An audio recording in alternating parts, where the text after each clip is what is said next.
исо кист? ӯ чӣ кор кард ва барои чӣ? исои подшоҳ осмонҳоро ҳукмронӣ мекард ва дар замин бошад башариятро гуноҳ идора мекард.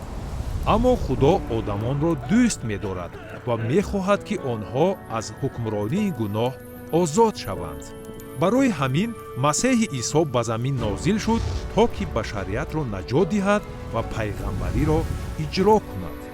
рӯҳи худо ба таври мӯъҷизавӣ ба бокирае ки Марьям ном дошт нозил шуд ва ӯ бидуни робитаи ҷинсӣ ҳомиладор шуд. баъд аз гузашти чанд моҳ исо дар анбори оддие таваллуд шуд. исо одам аст, аммо ӯ худо низ ҳаст. ӯ худашро писари худо номид. ин унвон маънои онро дорад ки худо дар одам муҷассам шуд. фитрати исо ин сиррест ки ақли мо пурра дарк карда наметавонад. замони дар рӯи замин буданаш исо мӯъҷизаҳо ба амал меовард. ҳамчун соҳибқудрат таълим медод ва ҳаёти бегуноҳро ба сар мебурд.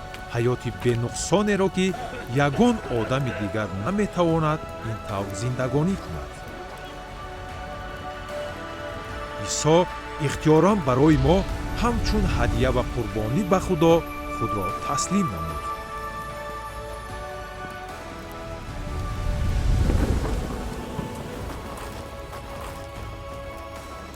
рӯзи сеюм гуноҳ ва маргро мағлуб карда исо аз мурдагон эҳьё шуд. исо ба осмон суъуд кард ва дар ямини худои падар нишаст. маҳз барои ҳамин ӯро ба ҳама гуна унвонҳо ки ба масеҳ тааллуқ доранд ба монанди наҷотдиҳанда, писари худо, имонуил ва барраи худо номгузорӣ кардаанд. исо тамоми пайғамбариро ки ҳазорон сол пеш аз таваллуд шуданаш навишта шуда буданд ба амал овард ва барои гуноҳҳои мо ҷазо гирифт ва моро наҷот дод.